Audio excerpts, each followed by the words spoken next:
Oke, baik. Shalom. Selamat malam Bapak Ibu semua. Shalom.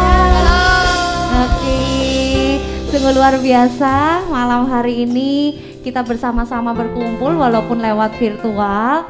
Kita akan sama-sama mendengarkan, kita akan sama-sama dibekali oleh kebenaran firman Tuhan. Bagaimana sih caranya mendidik anak-anak seperti yang ada di depan saya ini? Mereka adalah anak-anak yang luar biasa. Halo. Halo. Sapa dong Om Tante yang ada di sana.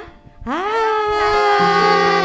Oke, sekarang perkenalkan diri satu-satu ya, mulai dari sebelah sini. Perkenalkan dirinya. Namanya siapa? Namanya Elford. Kelas berapa? 4. Oke, sekarang yang tengah siapa namanya? Joyce. Joyce, kelas berapa? 1. Yang terakhir? Namanya Brian. Kelas? 4. Oke. Sekarang semua dada dong sama Om Tante yang ada di sana. 1, 2, 3. Hai. Iya. Oke, mereka adalah anak-anak yang luar biasa, Bapak Ibu. Dan kita mau dengar ya apa pendapat mereka.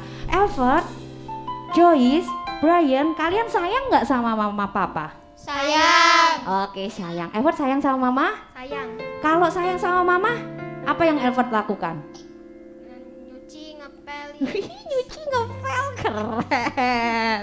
Joyce sayang sama mama ndak? Sayang. Sayang. Apa yang Joyce lakukan? Cuci baju, cuci piring, ngepel. Lah kok sama ya? Yang lain dong, Brian sayang sama mama papa ndak? Sayang. Apa dong yang Brian lakukan? Bantu nyuci piring, nyapu, ngepel. Kayaknya anak-anak nih jadi disuruh nyuci piring, ngepel gitu. Enggak ya? Kalian lakukan karena sayang sama mama papa ya? Ya. Tadi katanya Elford kalau sayang sama mama tiap hari mama diapain? Peluk, Dipeluk, dicium. dicium, diapain lagi? Udah. Udah. Suka bikin mama papa jengkel nggak? Enggak. Pernah nggak bikin mama papa marah? Pernah. Oke, malam hari ini sama-sama kita mau ajak Om Tante yang ada. Bapak Ibu, mari sama-sama kita menyanyi bersama-sama dengan anak-anak ini dan kami yang ada di sini ya. Yesus sayang semua. Yuk.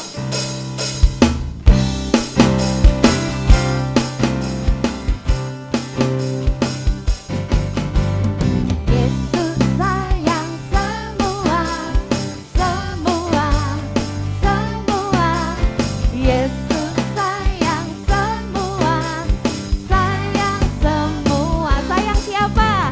Sayang papa, sayang mama, sayang kakak, sayang adik, sayang kamu, sayang saya, sayang semua. Lagi.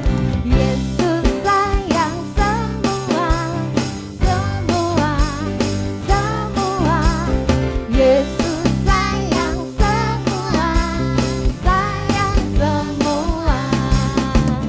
Sayang papa, sayang mama, sayang kakak, sayang adik, sayang kamu, sayang saya, sayang semua. Sebentar, Bapak Ibu yang merasa sudah jadi papa boleh angkat tangannya. Iya, yang merasa sudah jadi mama boleh angkat tangannya. Iya, Bapak Ibu yang besok hari Minggu akan melakukan penyerahan anak boleh lambaikan tangannya. Iya, nanti kalau lagunya bilang sayang papa, papa boleh lambaikan tangannya. Kalau lagunya bilang sayang mama, mama boleh lambaikan tangannya. Gitu ya. Mari sama-sama kita nyanyi lagi. Yesus sayang semua, semua, semua. Yesus sayang semua, sayang semua. Sayang papa, sayang mama, sayang kakak, sayang adik,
Mereka adalah anak-anak yang luar biasa dan malam hari ini kita akan dibekali lebih lagi untuk bagaimana kita membawa anak-anak ini menjadi generasi-generasi masa depan, generasi-generasi ilahi, generasi-generasi yang takut akan Tuhan. Waktu selanjutnya saya serahkan kepada Bapak atau Ibu Gembala untuk membuka acara malam hari ini dalam doa. Oke, selamat sore semuanya. Ya, saya dengan Pak Tirto bersyukur, berterima kasih buat kesempatan yang diberikan kepada kami untuk kami share ya. Kami tidak mengajar kepada Bapak Ibu, tapi kami mau share tentang bagaimana kami dipercaya oleh Tuhan untuk mendidik anak-anak kami. Ya, sebentar saya akan share screen.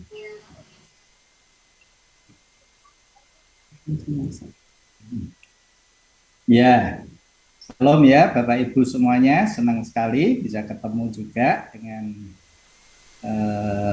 teman-teman, ada teman-teman dari Pria Sejati juga, saya senang ya, kita bisa sama-sama belajar sharing tentang kebenaran firman Tuhan. Nah, judul yang akan disampaikan adalah membangun generasi ilahi di dalam keluarga. Ya, tapi karena ini berkaitan dengan rencana ada penyerahan anak ya, dalam rangka penyerahan anak, sebabnya saya coba membawa Bapak Ibu semuanya untuk belajar sedikit tentang apa sih makna penyerahan anak ya. Oke, saya secara singkat saja sebelum masuk membangun generasi ilahi.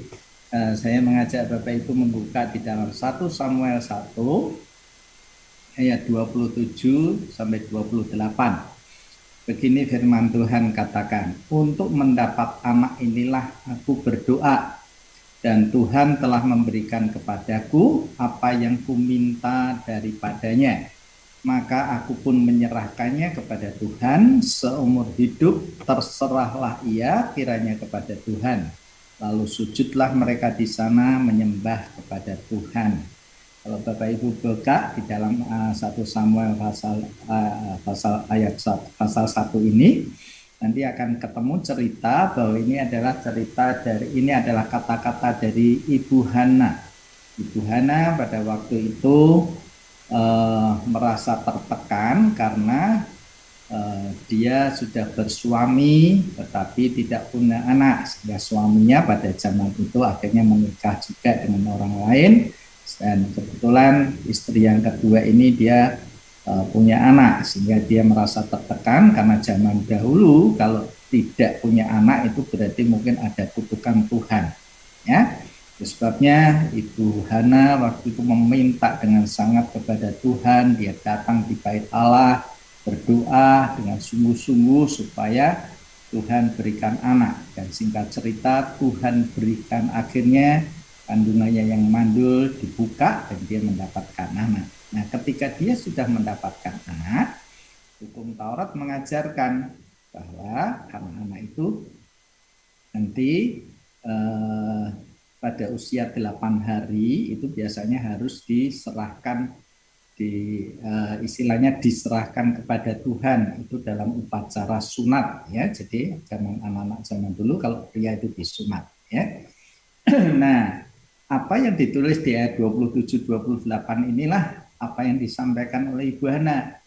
Untuk mendapat anak inilah aku berdoa. Jadi setahun sebelumnya dia sudah berdoa dengan sungguh-sungguh minta Tuhan, dan Tuhan sudah memberikan. Nah, kemudian ketika Tuhan sudah memberikan, anak itu memang masih kecil ya, kemudian dia datang kepada bait Allah, dan anak itu ditulis di situ, aku pun menyerahkannya kepada Tuhan, seumur hidup dari anak itu terserahlah ia kiranya kepada Tuhan. Jadi anak yang lahir itu diserahkan ke bait Allah, ke gereja oleh Imam Eli pada waktu itu, dan kemudian anak yang masih kecil ini nanti dididik oleh Imam Eli ya menjadi pekerja Tuhan ya. Jadi ketika masih kecil dia sudah diserahkan di gereja. Kenapa dilakukan itu semua? Nah, mari kita lihat untuk apa sih penyerahan anak itu. Yang pertama pasti sebagai rasa syukur, ya. Ibu Hana tadi mengucap syukur kepada Tuhan karena tadinya mandul dan sekarang dia dapat anak, ya. Bukankah di dalam keluarga kalau kita sudah menikah, apa langkah berikutnya? Pasti ya kita mengharapkan supaya Tuhan memberikan kepercayaan kepada kita dengan kehadiran anak dalam rumah tangga kita, ya. Karena itu memenuhi janji Tuhan, ya. Tuhan berkata bahwa ketika Adam dan Hawa dipersatukan, Tuhan katakan berkembang biaklah dan penuhilah bumi. Jadi itu memenuhi kehendak Tuhan, sehingga kalau kita minta kepada anak kepada Tuhan nggak salah, ya, karena memang itu janji Tuhan. Jadi bersyukur ketika anak diberikan. Yang kedua berikutnya apa? Menyadari bahwa anak adalah titipan Tuhan. Nah ini banyak kita mungkin sering keliru, loh ini anakku, betul, ya, karena Tuhan memberikan dan kita karena ibu yang melahirkan, ya, istri yang melahirkan, terus dikatakan ini anakku, betul, secara jasmani kita memang itu anak kita, anak kandung kita. Tetapi kalau kita melihat secara rohani, sebetulnya anak-anak itu adalah titipan Tuhan, ya. Jadi bukan karena kita hebat, karena kita pinter, kemudian kita bisa punya anak, bukan, karena itu semua karena titipan Tuhan, ya. Jadi sadari bahwa kalau Tuhan kasih anak itu kasih karunia Tuhan, kemurahan Tuhan, membuka kandungan ibu-ibu itu adalah kemurahan Tuhan. Tapi ingat bahwa anak-anak itu adalah titipan Tuhan. Kenapa harus titipan Tuhan? Supaya kita ingat, supaya jangan memperlakukan anak-anak secara sembrono, ya, mengajar yang tidak baik dan macam-macam. Karena Tuhan sendiri pernah berkata kalau sampai ada orang yang menyesatkan salah satu dari anak ini, maka itu ada batu kilangan yang besar yang digantungkan di leher dan kita ditenggelamkan di laut. Artinya jangan main-main dengan anak-anak karena itu milik Tuhan, ya. Yang berikutnya, mengakui ketidakmampuan kita mendidik anak tanpa campur tangan Tuhan. Nah, ibu-ibu muda ini khususnya gitu mendapat anak senang, tapi mungkin mulai terus anaknya mulai tumbuh besar, nah mulai anaknya mulai pinter, mulai dalam tanda kutip nakal, nah mulailah kita akan dibuat repot, ya. Bukum ini punya ponaan, waktu kita ketemu dia cerita bagaimana punya anak 3 kecil-kecil, aduh susahnya setengah mati, dia cerita panjang lebar, ya, anaknya dibawa, nah dia bilang aduh repot, ya, jadi 3 anak aja repot. Bayangkan dulu orang tua kami anaknya 7, 8, 10, tidak seperti sekarang, ya, anak-anak kita sekarang cerdas. Nah Bapak Ibu, sadarilah bahwa untuk mendidik anak itu memang tidak mudah, ya, tapi jangan takut kalau kita sudah menyerahkan anak kepada Tuhan, kita menyadari bahwa kita ini sebenarnya tidak mampu tanpa campur tangan Tuhan. Itu sebabnya libatkan Tuhan. Berikutnya, memberi kesempatan Tuhan membimbing orang tua untuk mendidik anak. Nah, dengan penyerahan namanya saja menyerahkan anak kepada Tuhan. Artinya berarti kita memberi kesempatan Tuhan membimbing kita sebagai orang tua untuk mendidik anak. Ada hal-hal yang mungkin kita tidak paham, ada hal-hal yang mungkin kita tidak mengerti, apalagi kalau keluarga muda, ya. Mungkin orang tua juga jauh dari tempat kita, tidak satu rumah dan sebagainya. Kadang-kadang kita harus berjuang sendiri, nggak ngerti. Nah, jangan lupakan, kalau kita sudah menyerahkan anak kita kepada Tuhan, manakala ada kendala, coba tanya kepada Tuhan. Coba berikan kesempatan Tuhan membimbing kita, memberi hikmat kepada kita bagaimana menenangkan anak yang nangis rewel terus, bagaimana anak kena sakit panas. Nah, itu biasanya anak guru-guru muda, orang tua yang masih muda kadang-kadang anak panas sedikit panik. Nah, bagaimana harus mengatasi? Nah, kalau tidak ada yang membantu, jangan lupa ada Tuhan yang sanggup memberi hikmat kepada kita, ya. Jadi berikan kesempatan Tuhan untuk membimbing kita mendidik anak. Dan yang berikutnya untuk apa sih? Mempercayakan kepada Tuhan untuk membimbing, memelihara, mengarahkan anak-anak sesuai rencana Tuhan.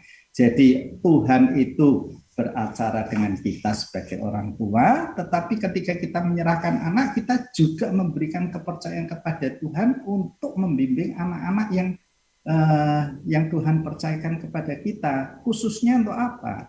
Khususnya untuk misi, untuk visi Tuhan. Kenapa sih anak itu lahir di dunia? Tuhan pasti punya rencana. Dan setiap kita yang hadir di dunia itu, Tuhan punya rencana spesial, ya. Kita manusia ini bukan dilahirkan secara kayak pabrik gitu ya, dicetak ya, tetapi dilahirkan secara personal ya, dibentuk oleh Tuhan satu persatu. Pasti Tuhan punya rencana spesial untuk setiap kita yang lahir di dunia. Jadi penting tidak penyerahan anak? Jelas penting, karena Tuhan Yesus sendiri ketika bayi juga diserahkan ya oleh orang tuanya kepada Tuhan, ya. Oke. Ya, ya pengalaman kami waktu kami setelah menikah ya, Tuhan mengaruniai 2 orang anak ya. Yang pertama cowok, memang. Kemudian waktu menjelang saya hamil yang kedua, saya berdoa kepada Tuhan, kalau Tuhan izinkan kami mendapatkan anak yang kedua ini cewek gitu ya. Kalau boleh, kalau enggak boleh ya enggak apa-apa. Saya berkata, Tuhan, saya kepengennya 2 aja, supaya saya bisa memberikan waktu untuk melayani Tuhan. Ternyata benar ya, kita dikasih anak yang kedua cewek. Dan dari setelah itu kami terus ya berkomitmen ya dengan melayani Tuhan sampai hari ini. Dalam Amsal 29 ayat 17 berkata, didiklah anakmu, maka ia akan memberikan ketentraman kepadamu dan mendatangkan sukacita kepadamu. Ini adalah perkataan yang ditujukan kepada setiap orang tua, yaitu untuk mendidik anak-anaknya. Ya, kenapa? Dikatakan dia akan memberikan ketentraman kepadamu dan mendatangkan sukacita kepadamu. Ini ada alasan tersendiri. Ya, tetapi kita mau belajar dulu tentang didik. Kata mendidik di sini ini dari bahasa aslinya yaitu yaosar. Yaosar itu artinya mendisiplin, mengajar, menginstruksikan, menegur. Jadi ini lebih kepada anak-anak yang masih di dalam usia balita atau di bawah 9 tahun begitu ya. Itu kenapa? Perlu ada disiplin, tetapi disiplin itu dengan kasih tentunya ya. Saya pernah mendengar dari satu orang yang berkata bahwa ketika kita menghadapi anak-anak di bawah usia 9 tahun itu masih harus dengan disiplin, harus dengan konsisten ya. Kita tidak boleh istilahnya dolak-dalik begitu ya. Nanti bilang hari ini Mama hari ini nggak ada ulangan. Ya kan, boleh enggak saya pegang HP, ya main game begitu, ya. Padahal mama papanya udah kasih aturan, boleh pegang HP cuman waktu hari Sabtu dan Minggu saja, gitu ya. Tetapi ketika anak berkata boleh enggak, ini enggak ada ulangan. Nah itu namanya kalau kita memberikan kesempatan ya boleh enggak apa-apa. Itu kita tidak konsisten dan itu akan menjadikan anak confused ya, bingung begitu ya, bingung. Nanti satu saat lagi ketika mama atau papanya moodnya lagi nggak enak gitu ya, terus minta lagi nih, Ma ini nggak ada ulangan nih, nggak bisa. Mama kan sudah bilang kalau hari Sabtu Minggu ya boleh pakai main pakai HP begitu kan, anak jadi bingung ya. Jadi itu yang kita harus lakukan dengan konsisten di dalam mendidik anak-anak itu ya. Mendisiplin ya, anak kadang-kadang perlu didisiplin untuk dia tahu bahwa dia itu salah ya, tetapi disiplin tidak sekedar disiplin tetapi harus dengan why, kenapa ya, mesti dikasih tahu kenapa. karena tadi kamu sudah tidak taat, ya kamu nggak taat sama mama papa, ya kamu harus ini ya misalkan didisiplin ya, kita tidak berkata dihukum ya, jangan berkata dengan dihukum tetapi didisiplin. Misalnya didisiplin dengan apa? Disiplinnya yang mendidik, misalkan disiplinnya dengan kalau anak-anak yang sudah mulai bisa menulis, ayo tulis ya, kamu tulis janji ya, seperti janji kepada Tuhan. Kamu mau apa Tuhan?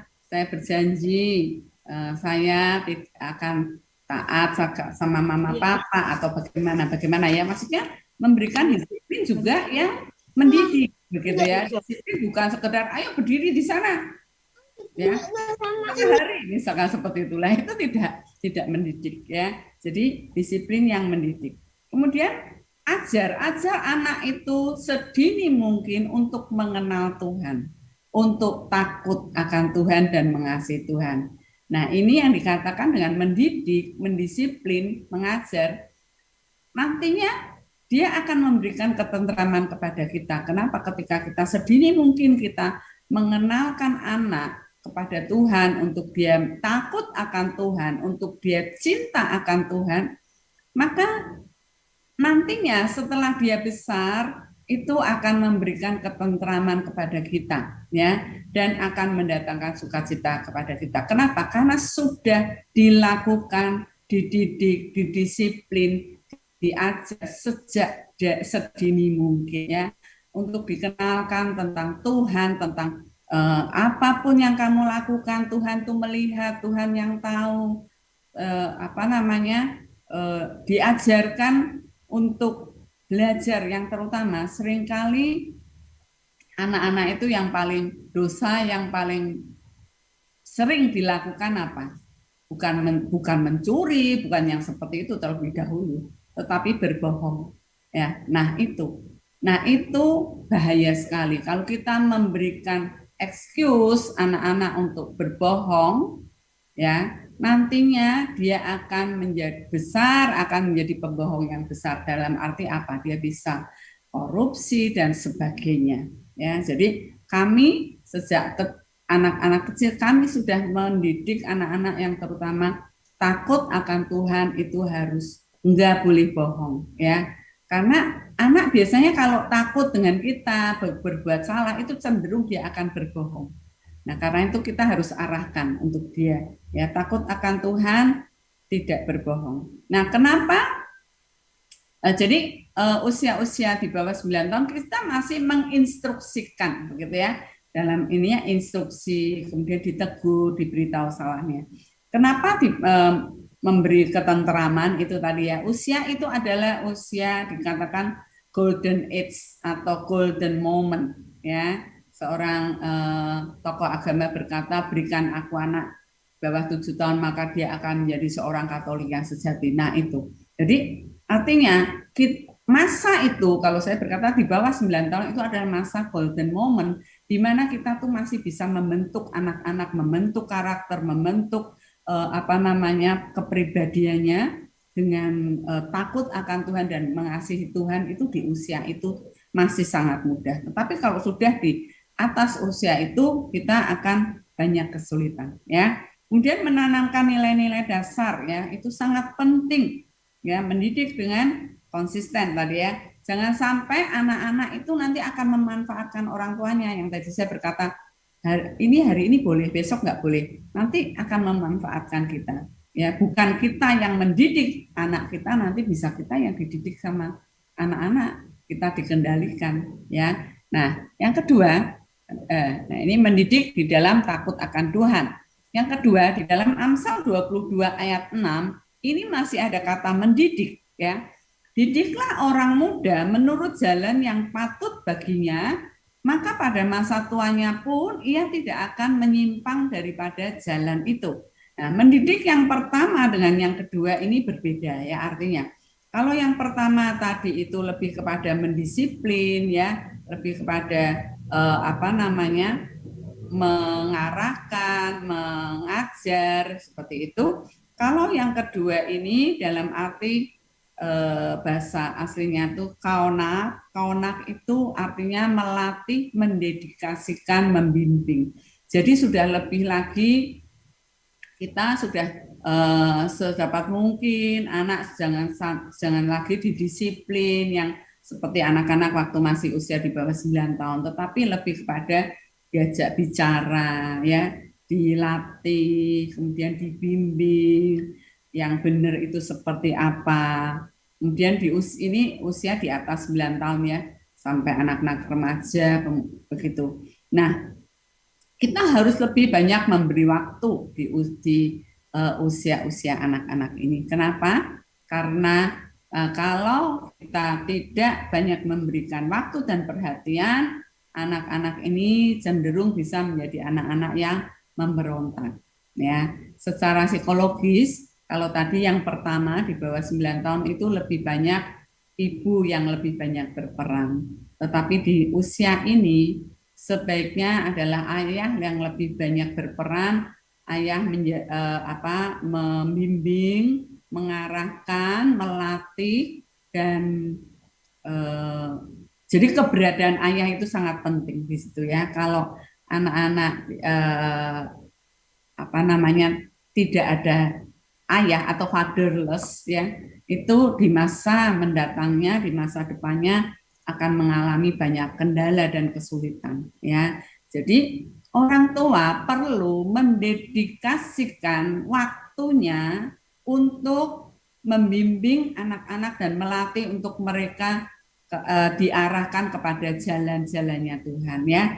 Mulai diajar tentang nilai-nilai di dalam keluarga, aturan, kemudian tentang hubungan pertemanan, ya, kapan itu anak-anak itu bagaimana berrelasi dengan teman-temannya, ya, menjadi tidak egois, kemudian sampai kepada sedini mungkin dari situ sudah mulai bisa diberitahu tentang apa itu pacaran dan artinya apa. Karena anak-anak sekarang sudah mulai ya SD kelas 6 begitu, kadang-kadang SD kelas 1 sudah bilang aku punya pacar loh, seperti itu ya. Nah itu jangan sampai orang tuanya terus bilang oh iya mana pacarmu, kok malah semakin kok sepertinya didukung gitu ya.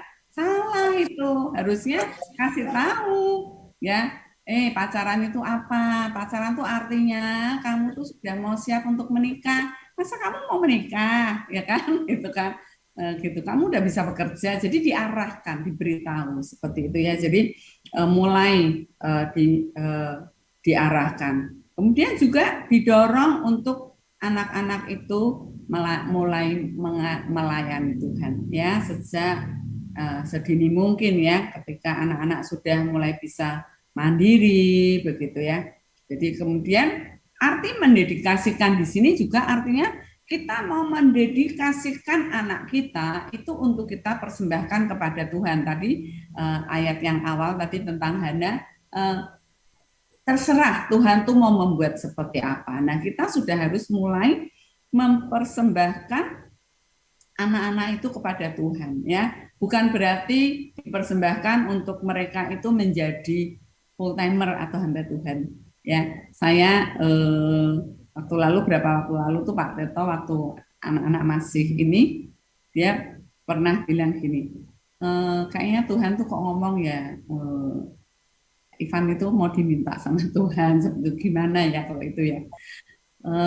Ya kita speechless ya, kita berkata ya mama ini anaknya Tuhan ya gimana lagi, begitu kan istilahnya ya. Kita mau ya kita tahulah Tuhan pasti akan lakukan yang terbaik seperti itu. Nah, nanti saya akan cerita terakhirnya ya. Ternyata itu benar apa yang terjadi ya, nanti di ending. Silakan Pak Tito. Nah, tadi yang pertama kita sudah belajar untuk bagaimana membimbing anak pada jalan yang benar. Yang kedua adalah membangun keluarga yang sejahtera ya. Jadi yang kedua ini tadi dikatakan bagaimana mendidik supaya kita keluarga sejahtera. Yang ketiga kita melihat Mazmur 127 ayat 4 sampai 5. Seperti anak-anak panah di tangan pahlawan, demikianlah anak-anak pada masa muda. Berbahagialah orang yang telah membuat penuh tabung panahnya dengan semuanya itu. Ia tidak akan akan mendapat malu apabila ia berbicara dengan musuh di pintu gerbang. Bapak Ibu, kita ini dia ditulis di dalam Alkitab, di Mazmur itu diumpamakan sebagai pahlawan. Bapak Ibu, jadikah apakah Anda semua seorang pahlawan bagi keluarga Anda, bagi anak-anak Anda? Amin. Ya, saya berharap bahwa kita adalah pahlawan-pahlawan ya. Nah, diberi kepercayaan oleh Tuhan dengan kehadiran anak-anak. Siapa anak-anak itu? Di sini diumpamakan sebagai anak-anak panah. Ya. Dan Tuhan berkata apa? Berbahagialah orang yang telah membuat penuh tabung panahnya dengan semuanya itu. Biasanya seorang pemanah itu di belakangnya itu ada tabung panah. Ya. Nah, apa maksudnya? Maksudnya adalah sebagai orang tua kita harus mempersiapkan anak-anak itu seperti anak panah. Anak panah tentunya ujungnya harus dibuat teruncing, terus batangnya harus dipilih yang kuat, kemudian ringan tetapi kuat ya supaya nanti kalau dilesatkan itu ditarik itu talinya dan kemudian dilepaskan dia akan meluncur dengan cepat tepat sasaran. Nah, Bapak Ibu, firman Tuhan berkata begini, berbahagialah orang yang dimaksud tentunya kita sebagai orang tua, para pendidik ya, yang telah membuat penuh tabung panah dengan semuanya itu. Nah, apa itu? Membuat penuh apa? Nah, tentunya ada banyak hal yang bisa kita isi di dalam hidup anak-anak kita. Nah, ini umumnya ya, ini umumnya dulu cerita dulu tentang orang-orang pada umumnya. Biasanya kita akan mengajar anak kita, nak carilah uang, carilah duit supaya kalau nanti kita kaya kita akan hidup sukacita. Nah, mungkin ini tipe pengusaha, ya kan? Nah, ada lagi siapa? Oh, mungkin karena orang tuanya seorang guru, nak. Nanti kalau besar ya jadilah guru karena guru itu profesi jabatan yang mulia. Ada juga yang berkata, oh jadilah dokter, jadilah insinyur. Bahkan mungkin ada yang bilang, nak nanti jadi presiden karena bapaknya mungkin orang-orang pemerintahan ya, orang politik. Enggak salah dengan semuanya itu. Itu adalah bagian dari bagaimana kita mengisi tabung-tabung panah di dalam hati anak-anak. Ya, nah, tapi menurut firman Tuhan ini sebetulnya apa yang lebih penting? Ya, nah, ada 3 hal yang harusnya kita isi di dalam hidup anak-anak. Ya, yang penting ya. Tadi yang lain itu juga itu bagian dari kita mengisi tabung anak panah untuk anak-anak kita. Tapi setidaknya ada 3 hal penting. Yang pertama itu apa sih? Nilai-nilai moral. Ya. Nah, nilai moral bisa didapat dari mana? Dari firman Tuhan. Kita anak-anak Tuhan, basicnya apa? Alkitab tentunya. Itu sebabnya kalau kita jadi orang tua, ya kita harusnya ya belajar firman Tuhan, harus suka baca Alkitab. Ya, karena di situ sebetulnya sudah banyak petunjuk nilai-nilai yang bisa diajarkan. Hal sederhana aja. 9 buah roh, kasih, damai sejahtera, sukacita, kesabaran, dan sebagainya. Kalau itu dipraktekkan dalam hidup kita sehari-hari aja itu sudah luar biasa. Ya, dalam hidup rumah tangga, ya kita orang tua bagaimana mengajarkan kasih. Nah, banyak orang tua mengajarkan keliru. Kasih itu kalau anaknya merengek minta-minta, ya sudah, karena tidak tega dikasih. Nah, hati-hati, karena kasih itu selalu tidak berdiri sendiri. Kasih harus berdampingan dengan apa? Dengan keadilan. Ya, sering saya mengajar anak-anak saya apa? Oh, tulus. Nah, tulus itu nggak bisa berdiri sendiri. Tulus harus didampingi dengan cerdik. Nah, Bapak Ibu itu harus ditanamkan kepada anak-anak karena kalau tidak, anak-anak kita bisa tersesat. Kalau kita hanya mengasihi saja, anak-anak yang kita ajar ke depan akan bisa menjadi anak yang kurang ajar terhadap orang tua. Tapi kalau kita hanya mendisiplin anak terus-menerus tanpa kasih, anak juga jadi pemberontak dan sebagainya. Demikian juga anak kalau hanya tulus saja, banyak dibohongi orang lain, dianggap orang bodoh, dibuat bulan bulan-bulan. Tapi kalau hanya cerdik saja, jangan-jangan nanti jadi licik, ya kan?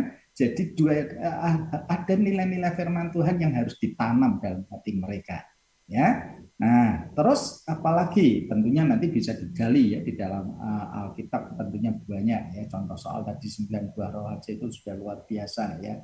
Belum lagi nilai-nilai yang lain. Nah, kemudian apalagi yang ditanam dalam anak? Etika, sopan santun, ya. Bagaimana berhubungan dengan orang lain.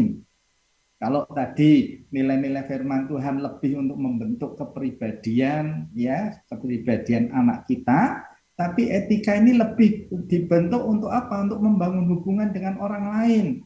Ya, Alkitab juga mengajarkan jangan hidup untuk diri sendiri, harus saling menghargai, menghormati orang lain, saling mengasihi, menghormati orang tua, kemudian hormat kepada orang kakak adik dan hukum dan sebagainya. Bukankah itu etika? Nah, banyak anak-anak zaman di sekolah di Indonesia ini karena terus berganti-ganti kurikulum, ya, pernah ada satu masa di mana karena lebih mengejar kepada kemampuan kecerdasan otak, ya, akhirnya lupa dengan etika, ya. Jadi etika tidak banyak disampaikan. Akibatnya apa? Anak-anak nggak tahu sopan santun. Hukum ini pernah kaget-kaget dengan teman ya. Mungkin bisa cerita Hukum. Iya, kita akan bisa melihat seseorang itu mendidik anaknya dari cara perilaku anak ya. Itu kita sudah bisa lihat. Jadi saya punya beberapa teman, ada waktu itu suatu saat saya numpang gitu ya sama temen mau pulang gitu, saya mau ikut pulang. Nah dia bilang, Bu, saya jemput anak saya dulu ya Bu.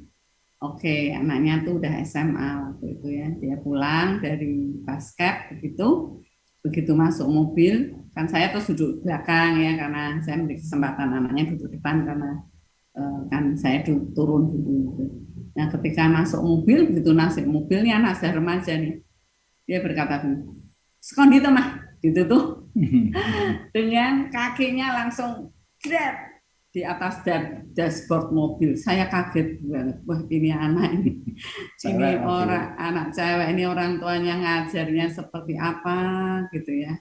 Ada lagi ini, kita pas ke rumah seseorang gitu ya. Kita lagi ngomong-ngomong rame-rame, tahu-tahu ada anak nih, ini udah bahkan udah lulus kuliah gitu ya. Itu begitu masuk tidak lihat ada temennya mamanya atau siapa pun masuk gitu aja. Terus mamanya saya bilang, nih loh, ini ada tante ini, gitu aja. Saya ngeliat, aduh, ini orang tua ini mendidiknya seperti apa ya sejak kecil ya. Jadi kita akan tahu. Maka tadi kan dibilang ya, kalau kita mendidik anak sejak kecil itu ketentraman. Tuhan akan, mereka akan memberi ketentraman kepada kita. Jadi tidak membuat kita malu juga ya sebagai orang tua, begitu ya. Jadi orang tuh bisa melihat bagaimana kita mendidik anak kita itu dari perilaku anak-anak. Ya. Yes. Jadi etika ya, jadi penting ya. Itu sebabnya tadi menarik sekali ya. Jadi tadi oke, nanti yang ketiga ya. Nah, jadi etika itu sopan santun, ya, menghargai, menghormati orang lain. Ya, kalau di Jepang atau di Singapura terkenal anak-anak dilatih untuk antri itu etika. Ya, coba di Indonesia lihat. Ya, kalau sudah ada antrian, ada yang pengen selalu ada yang mau nyerobot gitu ya, suruh berbaris panjang, susahnya setengah mati. Karena sejak kecil nggak pernah dididik. Ya, tapi lihat orang Jepang, orang Singapura ketika mereka suruh antri ya mereka nurut ya. Jadi itu sesuatu yang luar biasa. Nah, terus apalagi aturan-aturan di dalam keluarga kita. Nah, kita harus buat sebagai orang tua, kita kepengen keluarga yang bagaimana. Harus ada aturannya. Karena kalau tidak ada aturannya, mereka akan hidup sembarangan, kacau. Ya, mau bangun jam berapa silakan. Nah, nggak boleh, apalagi ya sekarang sih zaman pandemi mungkin bangun siang, tapi nanti kalau anak-anak sudah mulai masuk sekolah, kalau kita tidak mendidik mereka, harus membangunkan mereka, harus jam berapa untuk persiapan sekolah dan macam-macam, wah bisa berantakan semua. Ya, bagaimana kalau misalnya sudah remaja pemuda? Nah, orang tua tetap harus berperan, dibatasi jam berapa harus pulang ke rumah, itu aturan. Ya, bagaimana kalau makan, apa boleh di tempat tidur? Nah, ya masing-masing kita harus punya aturan. Bagaimana kalau kita mandi, apakah airnya mau dipakai seenaknya? Nah, ya apa banyak hal yang bisa kita buat sehingga anak itu, keluarga itu menjadi nyaman dan tertib di dalam rumah. Ya, jadi aturan-aturan itu penting. Ya, Ya, jadi kami juga mempraktekkan itu nilai-nilai itu ya tentang aturan etika ya. Kami sejak anak-anak sudah ini mulai remaja, kami sudah mulai memberikan aturan ya, diantaranya nggak boleh nginep di tempat orang lain seperti itu ya. Kemudian pulang jam berapa, maksimal jam 10. Dan kita menganjurkan juga pacaran mulai usia berapa, seperti itu ya. Jadi kita kemudian juga kita memberikan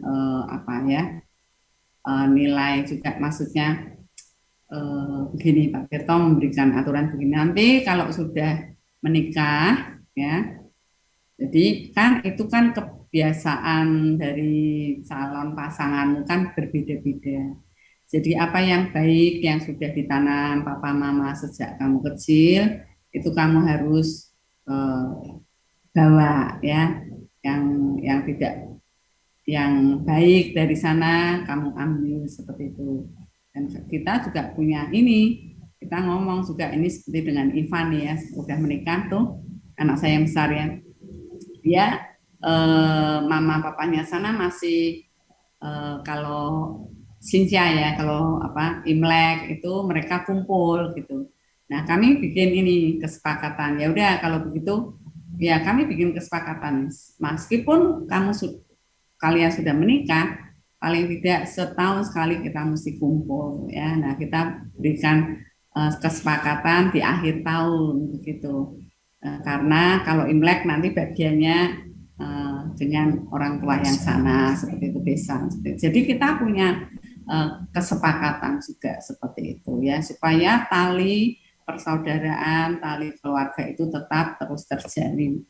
Nah, ini yang saya pegang sejak kami mendidik anak-anak ya, Ulangan 6 ayat 6 sampai 9, terutama ayat kita baca ayat 6, apa yang kuperintahkan kepadamu pada hari ini haruslah engkau perhatikan, haruslah engkau mengajarkannya berulang-ulang kepada anak-anakmu dan membicarakannya apabila engkau duduk di rumahmu, apabila engkau sedang dalam perjalanan, apabila engkau berbaring, dan apabila engkau bangun. Ya, haruslah engkau mengikatkannya sebagai tanda pada tangan, haruslah itu menjadi lambang di dahimu, dan haruslah engkau menuliskannya pada tiang pintu rumahmu dan pada pintu gerbangmu. Ya, saya menyoroti ayat 6 dan 7. Ya, saya boleh memberikan statement ini dengan kata pengajaran gaya hidup ya, karena di sini ajarkan berulang-ulang ketika engkau ada di sini, ada di sini, dan ada di sini ya. Nah, itu kami hidupi ya, nilai ayat di dalam Ulangan 6 ini. Jadi kami katakan dengan pengajaran gaya hidup atau skill life ya. Jadi kami menghidupi firman yang kami baca ya, dan kami juga memfirmankan apa yang kami hidupi kepada anak-anak kami. Jadi mulai anak-anak mulai kecil gitu ya, kita sudah lakukan ya, biasanya kalau setiap liburan anak gitu kita pergi bersama gitu ya.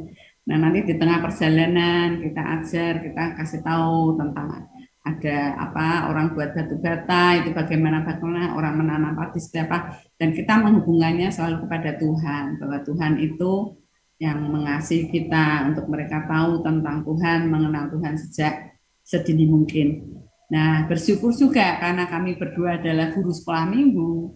Jadi anak-anak kami itu sejak saya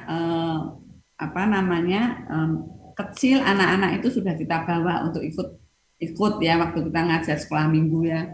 Umur berapa itu, baru 7 hari atau setengah bulan itu kami sudah ngajar sekolah minggu lagi gitu ya.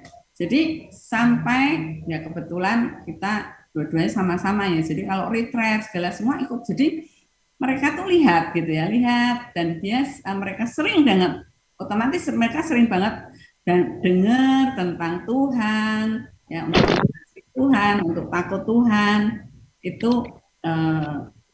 sudah mereka tertanam gitu ya dalam hidupnya ya, sehingga ya kami bersyukur kami tidak mengalami kesulitan dalam mendidik anak-anak kami ya. Bahkan kalau saya lihat anak kami ini usianya berbeda 2 tahun, cowok dengan saya berbeda 2 tahun, tapi tidak pernah berantem, luar biasa. Jadi mereka nggak pernah berantem, mereka rukun sekali ya, sampai sudah besar, sebenarnya sudah pada berkeluarga juga. Kalau ketemu tuh seperti orang pacaran begitu ya, suka bergurau seperti itu ya. Nah itu kenapa? Karena kita belajar untuk kita punya waktu yang berkualitas ya. Kami berkomitmen waktu anak-anak sudah mulai sekolah itu kami mengantar sendiri berdua ya. Pada waktu berangkat itu kami antar sendiri. Nah disitulah kita tanam nilai-nilai kebenaran firman seperti itu ya. Jadi orang tua harus banyak memberikan waktu sama anak-anak ya. Mau kepengen anaknya jadi apa ya, mari berikan waktu. Jangan banyak diisi dengan TV, dengan game dan sebagainya yang tidak akan membawa anak-anak takut akan Tuhan ya. Dengan kita bangun pagi ketika anak-anak sudah pada berangkat sekolah, papa mamanya baru bangun ya. Nah, terus membangun komunikasi terbuka terus seperti itu sampai mereka dewasa. Iya, jadi mendidik anak itu investasi Bapak Ibu ya. Jadi jangan diharapkan hasilnya segera kilat ya, biasa instan ya. Biasanya yang instan itu justru berbahaya ya. Memang butuh waktu lama, tapi nanti kalau Bapak Ibu sudah seperti kami ini, anak-anak sudah mulai menikah dan sebagainya, baru kita mulai merasakan betapa indahnya rumah tangga yang anak-anaknya hidup rukun, kenal Tuhan ya. Jadi kita memang harus investasi, harus memberi banyak waktu untuk mereka supaya ke depan justru kita yang menikmati berkat-berkat Tuhan ya. Nah, kemudian selain tadi bagaimana mendidik anak harus dengan berulang-ulang dan sebagainya, yuk kita baca satu ayat lagi. 1 Petrus 5 ayat 2 sampai 3. Gembalakanlah kawanan domba Allah yang ada padamu. Jangan dengan paksa tetapi dengan sukarela sesuai dengan kehendak Allah, dan jangan karena mau mencari keuntungan tetapi dengan pengabdian diri. Ayat 3, janganlah kamu berbuat seolah-olah kamu mau memerintah atas mereka yang dipercayakan kepadamu, tetapi hendaklah kamu menjadi teladan bagi kawanan domba itu. Ayat ini memang ditulis oleh Paul Petrus ya, ditunjukkan kepada para gembala, kepada hamba-hamba Tuhan pada waktu itu ya. Dikatakan pada mereka-mereka yang masih muda yang dimuridkan Petrus, gembalakanlah kawanan domba Allah yang ada padamu. Jadi domba-domba jemaat yang sudah didapat itu tolong digembalakan dengan baik. Nah, salah syaratnya adalah dengan sukarela, dengan pengabdian diri. Nah, Bapak Ibu, kalau ini diterapkan dalam keluarga bisa enggak? Bisa. Ya, kenapa? Karena bukankah anak-anak tadi titipan Tuhan? Nah, kalau titipan Tuhan, Tuhan berikan kepercayaan kepada kita untuk mengasuh, untuk mengembalakan, ya. Nah, Tuhan mau pesen, ayo gembalakan dengan sukarela. Bapak Ibu ketika mendidik mengajar anak ada yang kesel enggak, jengkel enggak? Ya, saya Setiap kali lihat video di masa pandemi ini lucu-lucu ya, ada orang tua untuk mengajar anak saking jengkel nggak bisa marah-marah, bentak-bentak dan sebagainya. Ya untung nggak, saya belum lihat ada yang dipukuli ya, tapi ada juga yang dipukuli ya. Nah itu Anda mengajar dengan sukarela atau saking jengkel ya. Kita harus mengajar sukarela, pengabdian diri, harus berkorban. Jangan ada orang tua yang merasa wah saya ngajar supaya nanti saya dapat untung dari anak kita. Enggak ya, orang tua memang harus selalu memberi, mengabdi ya, berkorban. Enggak bisa loh nanti kalau kita sudah tua kita akan dapat untung anak-anak, belum tentu. Ya, bisa jadi orang tua kita sudah tua, anak-anak kita juga nggak ngerti kita. Banyak itu yang terjadi. Nah, kenapa bisa begitu? Tergantung bagaimana kita mendidiknya. Dan bagaimana mendidiknya, jangan setelah menikah baru kita didik. Kacau, terlambat. Ya. Jadi, didik kapan? Sejak kecil. Nah, apa yang ditanam? Yang paling utama adalah moral. Karena moral itulah yang bisa mempengaruhi banyak hal dari tadi tabung-tabung tanah yang kita isi apa ya, kekayaan itu tidak kekal dan justru bisa menjadi orang yang sombong dan sebagainya ya. Jadi yang paling nilai-nilai paling luhur apa ya, moral ya, nilai-nilai firman Tuhan. Nah terus bagaimana selain sukarela, pengabdian diri, ini ayat 3. Hendaklah, saya baca terakhirnya ya, tetapi hendaklah kamu menjadi teladan. Nah, teladan itu adalah guru yang paling baik untuk kita mendidik anak. Nah, ini teladan ya. Teladan itu ya tidak butuh latar belakang untuk bagaimana kita bisa mendidik dengan baik. Nggak perlu. Wah, maksud saya gini. Oh, orang tuanya karena dia seorang guru, makanya dia bisa mendidik anak dengan baik. Enggak, ya. Orang tua yang mungkin enggak sekolah pun bisa mendidik anak dengan baik asal dia bisa memberi teladan yang baik. Orang yang punya jabatan tinggi bisa mendidik baik, tapi yang tidak punya jabatan juga bisa. Ya, jadi teladan itu sangat universal dan itu alkitabiah, karena nanti kalau kita baca soal teladan semuanya akan memberi contoh bahwa kita ini harus cara mendidik paling luar biasa sepanjang zaman ya, dari zaman dulu Alkitab masih dalam bentuk Taurat dan sebagainya ya, sampai sekarang itu masih relevan ya. Jadi tidak lekang oleh waktu, bisa dipakai untuk berbagai usia ya. Jadi jangan dipikir bahwa teladan hanya untuk anak-anak, untuk orang tua pun kita bisa mendidik. Saya punya komsel nih, salah satu anggotanya itu anak yang dulu anak orang kaya, ya, tapi orang tuanya tidak pernah mendidik hal-hal yang baik, sehingga ketika sekarang sudah usianya sekitar 60 tahunan, dia bilang, saya itu kalau mau makan itu susah, ya, harus ada yang menolong, karena kalau enggak, dia enggak mau makan untuk dirinya sendiri, ya, enggak pernah cuci piring, saya enggak pernah cuci piring, ya. Nah, tapi ketika dia ada di dalam komsel ya, kemudian kami biasa kalau Sabtu habis jalan kaki gitu, terus kemudian singgah di satu rumah teman, kemudian kita makan bersama. Nah, kebiasaan saya dengan Bu Hukum, kalau habis makan memang terus kami cuci piring sendiri, meskipun kadang ada pembantu itu tidak menjadi masalah ya, tetap kami kadang cuci piring. Nah, karena kebiasaan bersama-sama di dalam komsel, kami lakukan itu secara refleks. Begitu selesai makan, kami bersihkan piring dan sebagainya di tuan rumah di mana dia menampung kami. Nah, yang orang yang tadi dibilang saya tidak pernah cuci piring, saya tidak pernah suruh dia cuci piring. Tapi 2, 3, 4 kali kami lakukan itu, lama-lama mungkin sungkan sendiri ya. Akhirnya dia belajar juga mencuci piring. Nah, Bapak Ibu, saya mau katakan teladan itu cara mengajar paling efektif luar biasa ya. Teladan juga tidak harus harus ikut kursus dulu, ikut sekolah dulu, nggak perlu ya. Kalau kita belajar sekolah apalagi jurusan guru dan macam-macam ya baik ya, tapi tidak harus begitu ya, karena teladan itu ya cara hidup kita sehari-hari. Nah, apa yang anak itu otomatis dia akan melihat Dan apa yang dilakukan orang tua, kok kayaknya enjoy, dia pasti akan ikuti. Kalau orang tuanya punya sepeda motor, mobil, suka cuci, anak itu akan tiru. Ya, oh orang tuanya kok kayaknya mainan, dia anggapnya itu mainan. Nah, mereka pasti akan tiru. Nah, kalau kita bisa mengarahkan dengan baik, dia mencuci sepeda motor, mencuci mobil, mungkin juga buat dia tidak ada masalah. Ya, jadi mari kita berikan teladan yang terbaik buat anak-anak kita. Nah, ini ada satu kata-kata bijak yang luar biasa. Dan ini mudah-mudahan menjadi rema buat hidup kita.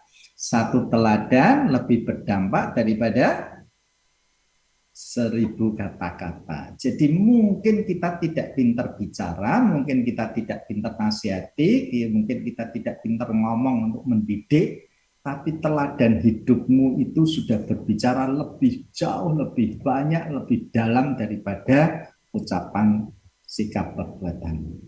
Ya, satu teladan lebih berdampak daripada 1000 kata-kata. Ya, jadi kita tidak bisa mengajar dengan efektif apa yang tidak kita hidupi, ya. Dan kita tidak dapat memberi apa yang kita tidak miliki. Jadi artinya kalau kita tidak melakukannya terlebih dahulu, itu tidak akan berbunyi, gitu ya, tidak akan menjadi efektif untuk kita ajarkan kepada anak-anak. Jadi itu yang tadi saya katakan adalah pelajaran gaya hidup, ya. Apa yang kita hidupi. Nah, saya mau kesaksian satu hal, satu saat si anak saya yang besar itu dia sudah waktu itu sudah bekerja dan belum menikah. Nah, saya tuh melihat bahwa pekerjaannya dia itu sangat apa ya, maksudnya tuh kalau saya bilang, Van kamu tuh kerja sepertinya dengan apa yang kamu dapat kok enggak worth it, saya bilang ya, kamu tuh dengan apa yang kamu kerjakan terus sebenarnya kamu bisa dapat lebih banyak lagi, harusnya kamu mungkin bisa cari ke tempat lain seperti itu. Tapi dia berkata apa, mama tuh sudah ngajar bahwa kita itu mama sudah ngajar apa Ivan tuh lihat dari hidup mama bahwa mama tuh menghidupi dengan iman begitu ya. Ivan percaya kok nanti kalau sampai Ivan sudah butuh pasti Tuhan akan sediakan. Saya itu seperti tertemplak ya dengan apa yang dikatakan oleh anak saya, tapi ternyata memang betul-betul terjadi. Jadi dia apa ya? Jadi apa yang kita hargai dalam hidup kita itu akan dilihat oleh anak-anaknya. Jadi waktu itu setelah itu terjadi benar-benar ya ketika menjelang dia mau menikah itu Tuhan tuh bisa membawa dia tuh dilamar gitu loh dengan perusahaan yang lain ya. Jadi dia nggak cari tapi dia dilamar dengan perusahaan yang lain dan dia ya singkat kata dia mendapatkan gaji yang sangat lumayan lah ya seperti itu sehingga istilahnya hidup di Jakarta misalkan tanpa istri bekerja pun dia bisa mencukupi. Tapi yang menjadi kebanggaan kami bukan itu ya. Kebanggaan kita adalah sebagai orang tua bila anak-anak itu takut akan Tuhan dan melayani Tuhan. Nah ini kami akhiri dengan cerita bahwa yang tadi waktu Pak Tirto berkata Tuhan kayaknya minta untuk Ivan itu diminta oleh Tuhan seperti itu. Saya baru ngeh itu di akhir-akhir ini begitu ya. Ceritanya sebenarnya kami mempersiapkan anak kami yang besar Ivan itu untuk meneruskan pekerjaannya Pak Tirto begitu ya. Kebetulan dan juga waktu itu saya arahkan karena saya tanya kamu mau kuliah apa? Nggak tahu gitu, udah SMA 3 tuh. Saya berkata, waduh, ya udah kamu mau nggak masuk mekatronik, IT, supaya nanti kamu bisa meneruskan pekerjaan papa. Oke mah, gitu. Nah setelah dia sudah bekerja, sudah ini, papanya tanya, Evan kapan kamu mau bantuin papa, mau regenerasi, istilahnya pegang tongkat estafet. Dia cuman ketawa. Tetapi pada satu saat tahun berapa itu dia berkata, Ivan nanti mau pulang, mau bantuin, mau nerusin seperti itu. Dia berkata seperti itu. Wah, papanya udah seneng banget ya, gitu ya. Tapi ternyata ketika dia pamit sama hamba Tuhan di tempat dia melayani, itu nggak boleh. Dia berkata, kamu masih ada di sini dulu ya. Maksudnya masih perlu belajar dan perlu untuk kamu memuridkan begitu, karena di tempat mereka itu pemuritannya sangat ini sekali gitu ya. Dan sempat juga pendetanya itu ngomong dengan Pak Tirto secara ini. Ya, secara manusia kami berpikir ya, bisa berpikir ya, kalau kita mau berhitung-hitung dengan ini masa depan begitu ya untuk pekerjaan, kami bisa berkata, loh kok ini kok malah memberatin gereja daripada papahnya seperti itu ya. Tetapi ternyata semuanya itu ada di dalam rencananya Tuhan. Ya, ketika kami mau merilis, kita mau melepaskan, kalau memang Tuhan masih pakai anak-anak kita di tempat di mana Tuhan tempatkan, kami rilis, ternyata Tuhan menggantikan ya. Anak kami yang kedua si Ingrid itu dia waktu itu ada di luar negeri dan dia bekerja itu di bidang fire, persis seperti punya papanya seperti itu ya. Dan waktu itu dia ada posisi yang cukup bagus juga sebagai PM ya, Pimpro ya, Project Manager seperti itu. Jadi ya cukup lumayan juga begitu ya. Nah, tapi Tuhan bisa bawa untuk dia meninggalkan. Kenapa dia meninggalkan pekerjaan yang di sana yang sudah mapan gitu ya. Dan kenapa? Karena dia merasa bahwa di dalam gereja yang dia ikutin itu dia tidak bisa bertumbuh di dalam rohaninya dan dia tidak bisa lebih melayani lagi. Memang dulu dia melayani di sekolah minggu dan mulmet atau komsel juga, tapi karena gerejanya pindah lebih jauh jadi dia tidak bisa. Nah, itu yang menjadi papanya juga bilang, memang kalau kamu memang di tempat kamu di sana memang zona nyaman. Ya, semua serba ada, semua serba kecukupan. Tetapi kalau tidak membawa rohanimu untuk bertumbuh, untuk kamu bertumbuh di dalam Tuhan dan kamu tidak berkomunitas dengan komunitas dengan melayani seperti itu ya, Papa mensupport untuk kamu pulang. Ya, kamu bisa bantu juga Papa di sini. Itu yang luar biasa, Tuhan tuh bisa mengatur semuanya. Akhirnya sekarang anak kami yang kedua ini Ingrid ada bersama kami untuk ya sekarang sedang beregenerasi gitu ya, lagi dilatih untuk regenerasi.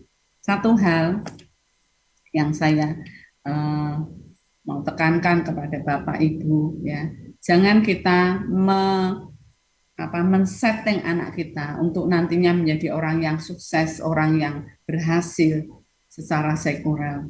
Tapi mari kita mau menyerahkan kepada Tuhan, kepada rencananya.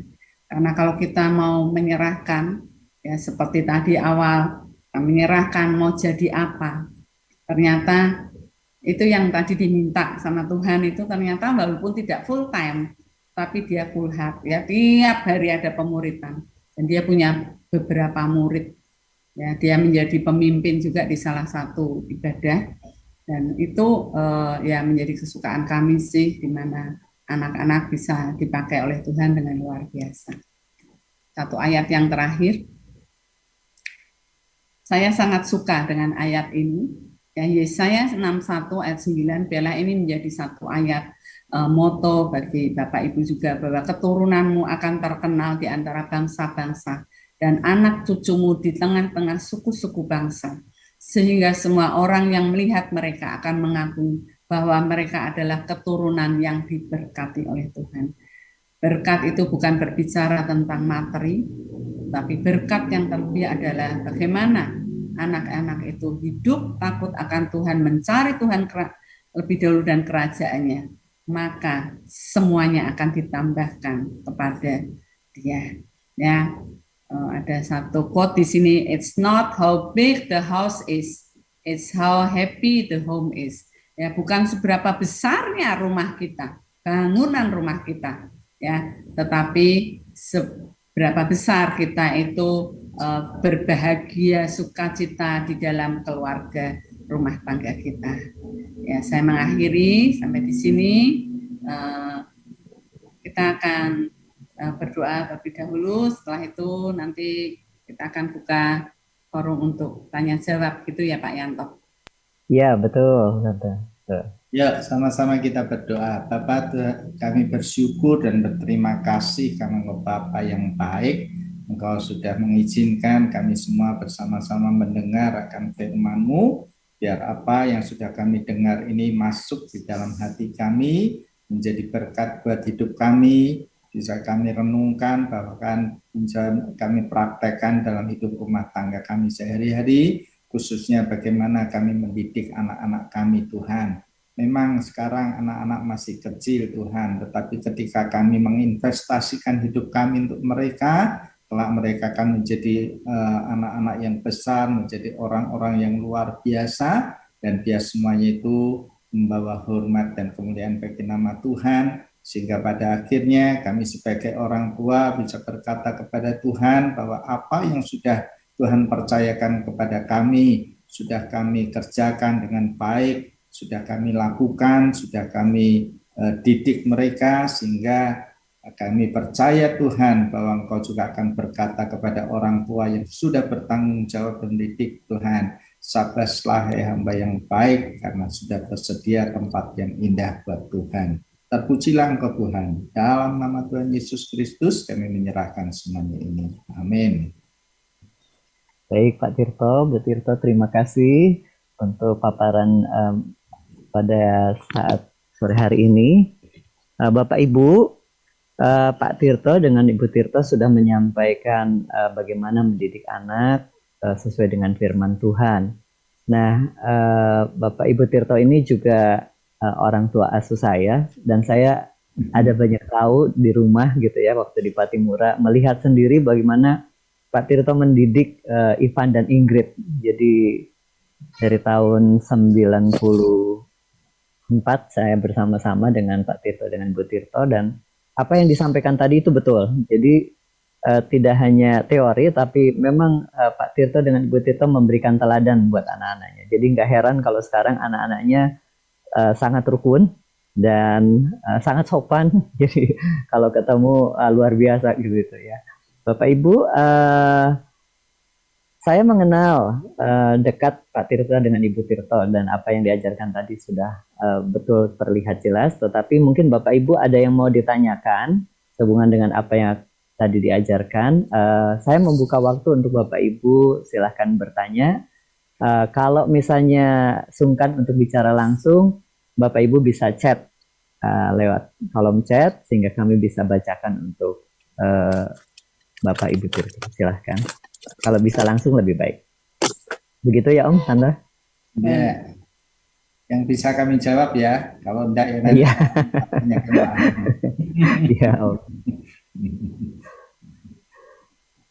Ya baik, ada yang mau bertanya silahkan. Ini tadi istri saya bisik-bisik nih kelihatannya. Saya bilang jangan saya yang tanya, kalau saya yang tanya saya tahu. Istri saya kelihatannya mau tanya ini.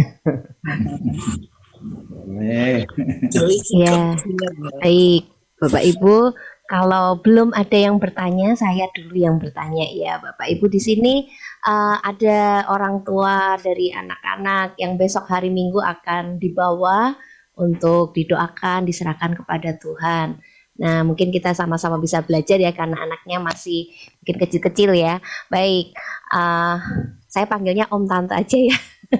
Om dan Tante, tadi dikatakan kan sejak dini kita mengenalkan anak-anak untuk takut akan Tuhan. Nah, boleh Om dan Tante sharing apa yang Om dan Tante lakukan saat Ivan dan Ingrid masih kecil? Apa yang Om dan Tante lakukan untuk mengenalkan tentang Tuhan kepada mereka? Ya, tadi seperti di ulangan tadi, jadi itu yang kita lakukan ya. Kita mengajarkan tentang Tuhan itu bahwa ya yang pertama tentang takut akan Tuhan itu Tuhan tuh melihat, Tuhan itu tahu dengan apa yang kita lakukan ya, maka kita harus belajar untuk mengasihi Tuhan, belajar untuk takut Tuhan ya sedini mungkin juga kita ajar untuk mereka terus berdoa, berkomunikasi, minta dengan Tuhan.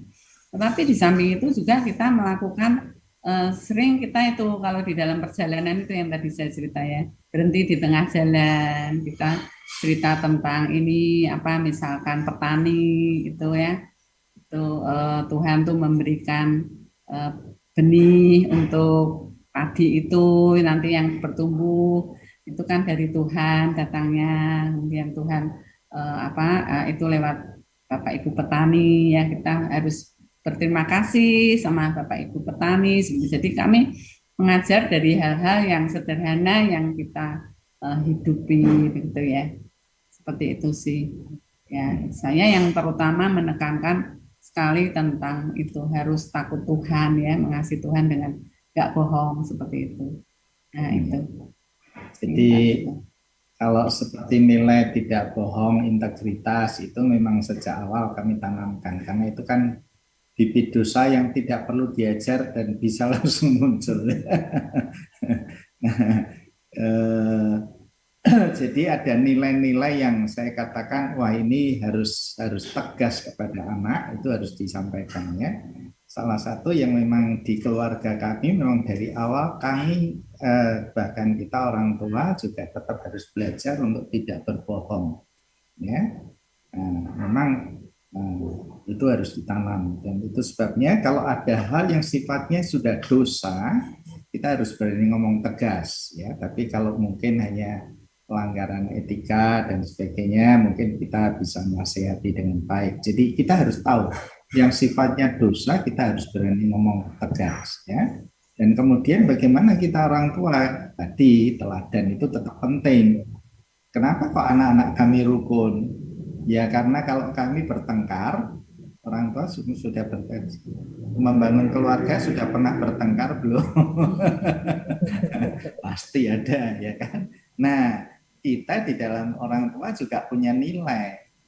Kalau kita orang tua, ya kalau kita punya komitmen, kalau kita mau bertengkar tidak boleh sampai ketahuan anak di depan anak ya.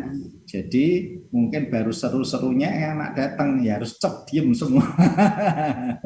Ya, dan kadang-kadang kita harus menunda pertengkaran kita ya, wah kalau masih sama anak-anak sudah nanti malam aja ya kita selesaikan. Itu sebabnya ketika anak-anak kami ditanya setelah remaja besar ditanya, kamu pernah lihat papa mama bertengkar? Enggak pernah. Hanya papa mamanya baik-baik aja. Iya memang baik-baik sih kita. Nah, itu nilai ya. Jadi nilai itu apa ya? Jadi gitu-gitu itu keteladanan. Jadi kalau kita memang pengen supaya anak-anak enggak bertengkar ya kita harus tunjukkan bahwa orang tua juga enggak bertengkar. Meskipun enggak bisa kan, tetap ada. Tapi ya kita harus cari atur lah ya. Timingnya, jadi nggak harus kalau ada selisih pahamnya jangan sampai kelihatan berdebat kenceng di depan anak-anak, wah itu menjadi trauma juga buat anak-anak, nggak baik ya. Itu kira-kira. Ya baik, terima kasih Om dan Tante. Bapak Ibu yang lain mungkin ada yang ingin bertanya, silakan, waktu kita masih lumayan banyak, mumpung kesempatan. Silakan Bapak Ibu ada yang ingin bertanya? Ini Pak Tirto. Oh Pak Victor ya, Pak Victor mau tanya ya? Aku cuma gara-gara ada 5. Ada yang mau bertanya Bapak Ibu? Mungkin ini ada siapa ini? Bu Teri mungkin mau bertanya? Pengalaman-pengalaman pribadi mungkin. Dibuka dulu. Silakan dibuka dulu Bu. Bu Teri boleh dibuka dulu. Di unmute. Terima kasih, selamat malam. Tuhan memberkati pelayanan Pak Tirto dan Buku Malam. Izin bertanya terkait dengan anak yang hidup di asrama dan kita tidak bisa komunikasi secara detail dan tidak bisa melihat anak secara langsung. Bisa komunikasi itu hanya Sabtu Minggu setelah HP dibagi. Mohon petunjuk Pak Tirto sama Bu Kumala bagaimana menyikapi supaya komunikasi ini intan, karena kebetulan putri kami ini sudah remaja, tapi di SMA-nya itu di asrama. Itu Pak Tirto sama Bu Kumala, barangkali saya dapat pencerahan terkait dengan mendidik anak jarak jauh ini. Matur nuwun. Ya, ya, menarik ya. Ini mungkin kalau boleh tahu asramanya asrama Kristen. Izin Bapak, asrama SMA Taruna Nala yang MOU-nya dengan Angkatan Laut di Malang. Oke, soal kedisiplinan ya. Baik. Memang kalau sampai anak-anak kita yang penting sekolahnya ya pasti akan dididik dengan disiplin dan sebagainya ya. Itu menjadi katakanlah itu satu nilai plus. Itu seperti halnya anak-anak kami dulu, ketika mulai sudah remaja, setelah lulus SMA, mereka harus memang sekolah di luar kota. Nah, langkah pertama sebagai orang tua yang kami lakukan, ya pasti semua orang pengen sekolah yang baik, ya itu jelas ya, orang tua pengen sekolah yang baik, itu nomor satu. Tapi yang tidak kalah pentingnya adalah apakah ketika anak kita ada di sana nanti lingkungan pergaulan anak-anak itu kira-kiranya baik atau tidak. Baik itu bukan sekedar anaknya orang kaya dan gitu, enggak. Yang saya maksud baik adalah apakah anak-anak itu punya teman pergaulan yang nanti bisa membangun iman yang baik, ya. Nah, saya kasih contoh Ivan dulu ketika dia mau melanjutkan sekolah di Jakarta, sebelum dia masuk ke sana, kami datang dulu di Jakarta dan kami survei, cek dulu apakah ini sekolah memang kondisi baik. Nah, kalau sudah baik, terus bagaimana nanti dia tinggal di sana, apakah ada lingkungan, ya terutama memang saya cari gereja, apakah ada gereja-gereja yang kira-kira bisa menampung. Nah, begitu saya lihat ada, mantap ya kita kirim. Nah, yang paling seru adalah Ingrid. Karena Ingrid memang dia punya kepengen ke luar negeri. Nah, kami ajarkan, ayo kalau kamu ke luar negeri berdoa, pokoknya ada 3 syarat ya. Harus lulus, harus apa gitu. Salah satunya saya bilang sama Tuhan, minta duitnya. Kalau duitnya ada ya nanti kamu pergi, kalau enggak ya enggak. Gitu. Tapi ketika lingkungannya yang dipilih, singkat cerita akhirnya Australia, saya agak kaget karena buat saya Australia itu gaya orang bule itu di mata saya, karena waktu saya kecil dulu dianggap bahwa orang bule itu moralnya rusak. Nah, saya sebetulnya agak keberatan sampai ada temannya dari Bukum yang meyakinkan kami berdua, sudah di sana anak saya di sana sudah baik, itu ada gereja yang bagus, gereja orang-orang Indonesia dan memang komunitasnya bagus dan macam-macam. Nah, karena kami mendapat informasi yang katanya ada gereja Indonesia yang bagus, itulah baru kami loloskan. Untuk ketika start pertama ke sana, kami nggak terus kemudian anak dilepas, jadi kami orang tua mengantar sampai di sana, akan hukum tinggal sampai 3 minggu atau 1 bulan ya. Nah, saya cepat pulang karena urusan pekerjaan ya. Nah, tapi setidaknya kami lihat juga bagaimana lingkungannya, dan ternyata memang benar gerejanya ternyata anak-anak mudanya sangat antusias, sangat agresif, sangat begitu ada jiwa ada anak-anak muda dari Indonesia datang langsung disambut ya. Kemudian kalau di sini disebut apa itu perpeloncoan, itu di sana juga ada ya. Nah, suruh cari apa kertas apa model apa lah, anak baru belum tahu tapi teman-temannya bantu semua, anak-anak Tuhan yang luar biasa. Nah, dari situlah kami merasa mantap. Nah, terhadap siapa tadi yang tanya, nah pastikan bahwa asramanya adalah asrama yang memang mendisiplin ya. Saya kalau lihat dari Angkatan Laut mungkin soal disiplin bagus ya. Nah, memang terus komunikasi. Nah, kenapa kami berani mengirim anak ke luar negeri? Karena waktu itu saya nggak berani, karena bagaimana nanti saya komunikasinya. Tetapi kemudian ada teman saya mengajak, waktu itu ya, waktu Ingrid ke sana itu masih yang ada baru Skype, bukan seperti sekarang ya. Nah, teman saya ngasih tahu, loh sekarang nggak usah takut, kamu bisa komunikasi 24 jam sehari pakai Skype, bahkan kamu bisa lihat aktivitas anakmu di sedang apa. Nah, karena itu saya jadi memberanikan diri, oke. Nah, jadi tetap komunikasi harus terbangun dengan baik. Nah, itu sebabnya kalau memang Senin sampai Jumat memang tidak bisa komunikasi, bantu dalam doa supaya dia tidak terpengaruh pergaulan yang tidak baik. Nah, Jumat hari yang dimana bisa bangun komunikasi, manfaatkan sebaik mungkin, semaksimal mungkin, persiapkan Bu, apa-apa nilai-nilai yang Ibu mau tanam. Ya, jadi kalau kami mau berangkat itu mau ketemu, ya pasti kita sudah berpikir. Makanya kalau kita kadang pergi berlibur gitu ya, bersama-sama mereka, biasanya sudah ada target-target yang kami mau sampaikan. Saya mau kali ini saya mau mendidik apa, nilai apa yang ingin kami tanam. Nah, dalam perjalanan itulah kita ngomong apa, terus kalau memang ada kesempatan masuk ya masuk. Begitu Bu, kira-kira. Ya, intinya Ibu, dengan waktu yang ada seefektif mungkin ya dipakai ya.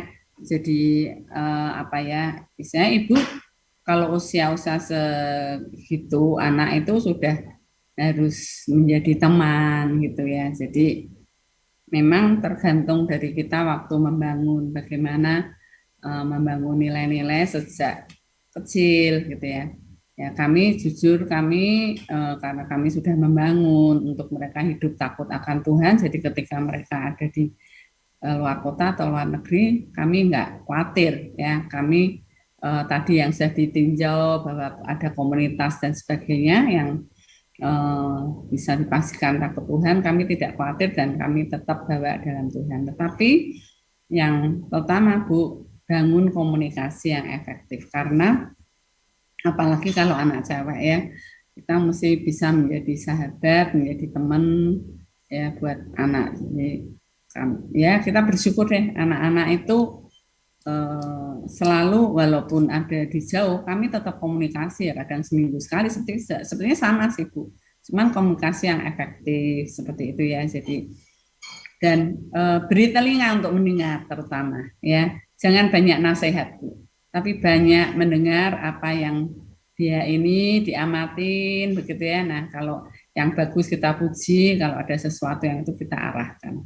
Jadi intinya kita banyak memberi telinga sih ke mereka dulu gitu. Itu Bu Terry. Terima kasih Om Kumolo dan Tante Kusuma. Aduh. Kembali, maaf mau izin. Bersyukurnya puji Tuhan kemarin sharing terakhir dia menyampaikan kalau dia ketua panitia Natal sekolah dan sekretaris panitia Natal pelajar Kota Malang. Jadi saya bersyukur sekali dimanapun dia berada, sebagaimana doa Pak Han waktu dibaptis, dia akan menjadi tangan panjangnya Tuhan. Matur nuwun buat pencerahannya, paling tidak sharing ya Om Tante, saya yang kurang banyak makan garam ini bisa lebih. Matur nuwun. Ya, baik. Bu Terry, terima kasih. Om, Tante, ini ada titipan dari orang tua. Jadi pertanyaannya, bagaimana mengatasi anak yang suka memberontak atau tidak nurut? Nah, kalau Om pernah ngalami, apa yang Om lakukan kalau anak nggak nurut? Ini ada titipan dari orang tua. Kalau boleh tahu anak usia berapa ya? Usia kelas 6. 6 tahun. Ya, 6 tahun. 6 SD. 6 tahun, 6 SD. 6 SD, iya. Ya itu memang usia sudah mulai anak mencari jati diri ya. Nah memang anak mulai tidak nurut, dan itu tuh memang ya itu yang tadi dibilang investasi sejak dari anak-anak kecil ya, bagaimana kita membawa untuk mereka takut Tuhan, itu dalam arti kan juga menghormati orang tua dan sebagainya, kan dia kan banyak didapat dari sekolah minggu seperti itu ya. Tapi memang kalau sudah usia anak mulai kelas 6 SD itu sudah memang mulai usia mencari jati diri, dan dia mulai carinya temen begitu ya, kadang nggak mau dengar kata orang tua. Tetapi apapun yang terjadi, orang tua harus belajar untuk mendekati dan memberikan tetap kasih ya. Jangan apa namanya, karena kamu tidak taat, tidak nurut, mama papa tidak mengasihi kamu. Kita belajar dari kasihnya Tuhan ya, kita mau seperti apapun Tuhan itu tetap mengasihi. Ya, saya percaya kalau kita terus memberikan kasih, kalau kita bilang mengejar kasih untuk anak kita, ya terimalah dia dengan keberadaannya. Dan saya juga pernah mendengar satu statement dari Pak Julianto Simanjuntak, itu bagus sekali. Dia berkata begini, mari lakukan apa yang disukai anak. Jadi cara kita mendidik anak itu ada, kita punya berapa anak itu belum tentu bisa kita memperlakukannya dengan sama, gitu ya. Jadi kita mesti tahu karakter anak masing-masing. Oh, anak ini ya kita harus perlakukan dengan cara seperti ini ya. Mungkin harus dengan kata-kata yang halus tapi tegas seperti, atau ya orang tua yang pasti yang tahu. Ya karena itu sebetulnya kalau anak sudah usia mulai 6 tahun tuh sudah mulai bisa diajak bicara. Jadi jangan dengan kekerasan, jangan dibentak, apalagi dengan tangan memukul dan sebagainya. Cobalah dengan cara mungkin diajak duduk, ya, ngomong dari hati ke hati, ditanya, ya, kenapa kamu melakukan ini? Perasaanmu bagaimana ketika kamu melakukan ini? Ya, kamu ingat enggak ada Tuhan yang melihat kamu? Jadi kita bawa ke Tuhan terus ya. Jadi seperti itu. Ya, jadi kita jangan beri nasihat, tapi justru kita kasih pertanyaan-pertanyaan sama dia. Sampai dia menjawab, sampai dia akan mengakui akan kesalahannya dan minta untuk dia komitmen. Minta untuk dia sendiri yang ngomong komitmen, dan minta untuk dia sendiri berdoa sama Tuhan, berjanji. Saya kira itu sangat efektif ya untuk kita bisa lakukan itu. Jadi jangan lagi usia-usia segitu kan, kelas 6 itu kan sudah di atas 9 tahun ya, sudah 12 tahun ya, itu mulai usia memberontak. Ya, karena itu kita tetap minta hikmat sama Tuhan juga sih. Ya itu lakukan dengan begitu ya. Kalimat pertanyaan-pertanyaan, bahwa untuk dia menyadari, dia tahu ada Tuhan ya yang melihat gitu. Iya. Kita mau nambahin? Jadi ya kebanyakan ini mungkin dalam tanda kutip kadang kesalahan kita sebagai orang tua ya. Nah, orang tua itu seringkali kan karena ini anak dulu ketika usia kecil kan tadi kita belajar, jadi kalau masih usia kecil itu lebih banyak instruksi ya, petunjuk ya, diarahkan dan sebagainya. Nah, cuman orang tua ini harus belajar juga bahwa seiring dengan usia yang meningkat, cara mendidiknya juga enggak terus sama monoton, harus instruksi, harus harus perintah dan sebagainya. Tambah usia, kita juga harus belajar merubah cara mendidiknya. Jadi bukan instruksi lagi. Kalau sudah, apalagi sudah 12 nanti remaja pemuda, isinya harus jadi sahabat. Ya. Nah, deketi dulu sampai nyaman. Kalau dia anak itu ngomong dengan kita nyaman, maka anak itu nggak perlu sampai memberontak. Ya, tapi kalau isinya terus kita main masih perintah, instruksi. Nah, anak-anak yang sudah mulai usia remaja itu biasanya mereka akan kesel ya, karena mereka dianggap, loh aku sudah gede kok dianggap masih seperti anak-anak. Nah, pelariannya dia pasti akan mencari teman-teman, dan memang usia-usia 13 tahun itu mulai belajar mengenal orang luar. Nah, orang luar itu siapa? Yang paling gampang yang paling bisa nyambung, paling dekat kan siapa? Ya teman-teman, teman sekelas, teman kampung, teman pergaulan. Nah, karena dianggap nyaman dengan dia. Nah, sebagai orang tua kita harus belajar untuk bisa membuat dia nyaman. Nah, kalau kita orang tua bisa membuat anak itu nyaman, ya setahu saya dia tidak akan memberontak. Pasti kalau dia ada apa-apa dia ngomong dengan kita, ya kita bisa menanggapi sebagai teman, ya pasti dia baik. Nah, soal menjadi sahabat, istri saya paling jago. Ya, gitu kira-kira. Ya, baik Om. Ini ada pertanyaan berikutnya Om. Ini saya bacakan. Salam Om Tirto dan Tante Kumala. Saya punya anak yang lahir di zaman corona di saat banyak sekali PPKM dan dibatasi pergerakannya sehingga anak saya jarang bertemu banyak orang. Sekalinya bertemu dengan orang yang terlalu banyak, anaknya jadi agak takut. Nah, solusinya bagaimana ya Om? Terima kasih. Mungkin anaknya masih kecil ya. Usia Ya, masih Ya. mau 2 tahun kelihatannya. Ya, kalau itu wajar aja. Jadi memang kalau anak nggak sering banyak diajak keluar, ya otomatis ketemu dengan orang lain dia pasti takut. Ya. Nggak usah tunggu pandemi. Ya. Orang tua yang terlalu protek dengan anak, ya wah takut nanti kalau diajak keluar, takut ketularan sakit, takut orang batuk, takut ini. Nah itu biasanya juga nanti kalau diajak keluar biasanya dia takut dengan orang lain. Nah ya solusinya ya harus sering diajak, diajak keluar. Ada pengalaman dari teman ya, dari apa ya Pak, keponakannya Pak Tirto ya. Kemarin baru cerita. Jadi anaknya tuh juga masih kecil begitu ya. Dia itu sangat takut sama binatang gitu ya, sama anjing seperti ya misalnya. Nah, ketika dia lagi digendong gitu ya sama opanya gitu ya, terus dia tahu anjing itu tuh dia ketakutan sekali begitu. Terus kan kalau begitu langsung opanya peluknya erat-erat seperti itu ya, seperti melindungi ya. Tetapi ternyata si orang tuanya ini, keponakannya Pak Tirto ini dia karena dia juga dia seorang guru ya. Jadi dia tahu caranya.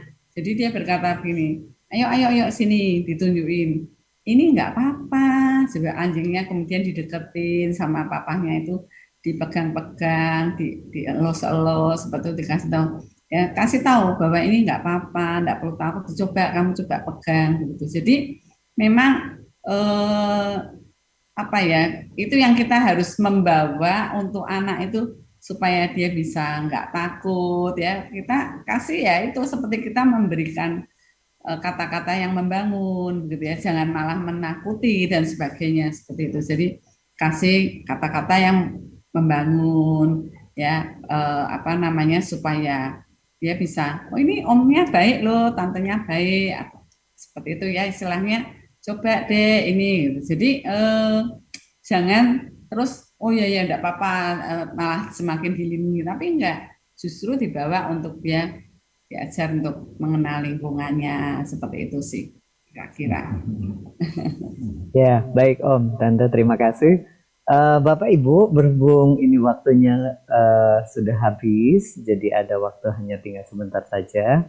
Waktu selanjutnya saya serahkan kepada Bapak dan Ibu Gembala untuk memberikan sepatah dua patah kata dan menutup. Terima kasih. Ya, baik, shalom Bapak Ibu semua. Shalom Pak Tirto, Ibu Kumala, terima kasih buat pelayanannya. Semuanya boleh berikan tepuk tangan. Thank you, luar biasa, sangat memberkati dan sudah jadi berkat buat kita. Anak, menantu semua diberkati Tuhan. Baik, Bapak Ibu, sebelum kita berdoa penutup, ya, bisa tolong dibantu di off kan ya. Jadi kita sudah mendengar bagaimana mendidik anak, bagaimana mengajar anak, dan kiranya semua bisa mempraktekkan.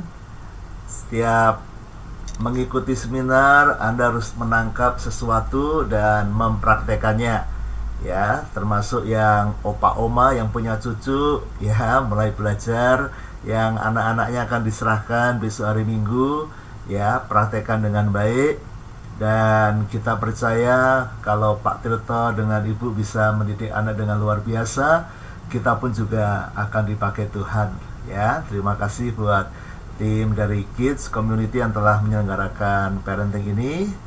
Dan saya mau berdoa kiranya semua Bapak Ibu bisa menjadi orang tua yang mengarahkan anak-anak kita seperti anak panah di tangan pahlawan. Jangan pernah menjadi musuh dari anak kita atau anak dijadikan musuh, ya. Jangan ada yang merasa, waduh anakku ribut terus, memberontak, musuhan. Nah, jangan ya. Kalau kita anggap anak musuh, kita akan terus bertengkar dengan mereka. Tapi kalau kita anggap mereka adalah kepercayaan Tuhan, berkat Tuhan, bahkan penerus hidup kita, sahabat kita, maka kita akan memperhatikan, mendidik, tapi dengan kasih. Mari kita berdoa bersama-sama. Bapak, terima kasih buat seminar malam ini, parenting. Kami sudah belajar mendidik generasi yang ilahi. Kami percaya bahwa anak-anak kami dari Tuhan, dan kami akan bawa untuk takut akan Tuhan, mengenal Tuhan, dan masa depannya ada bersama Tuhan. Tuhan yang akan mengatur hidup mereka dengan luar biasa.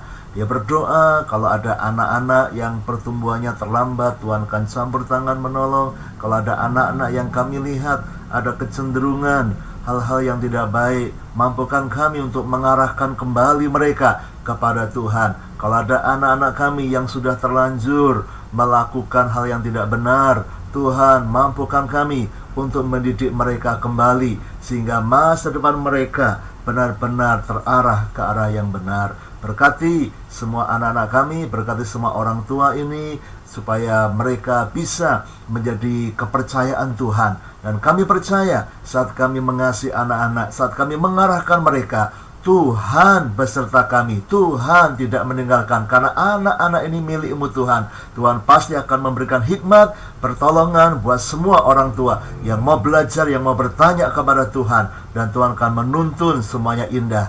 Biar kami semua jadi teladan yang baik buat anak-anak kami. Berkati hamba-Mu Pak Tirto dan Ibu yang telah sharing dengan kami. Biarlah pelayanan mereka semakin dahsyat, rumah tangga mereka semakin indah, hidup mereka semakin kuat, sehat, dan diberkati Tuhan. Dalam usaha, pekerjaan, keuangan makin berlimpah-limpah, jadi teladan dan berkat buat banyak orang. Kami percaya Tuhan tidak pernah meninggalkan kepada hamba-Mu ini, akan menyertai, bahkan hari demi hari akan makin luar biasa dengan Tuhan.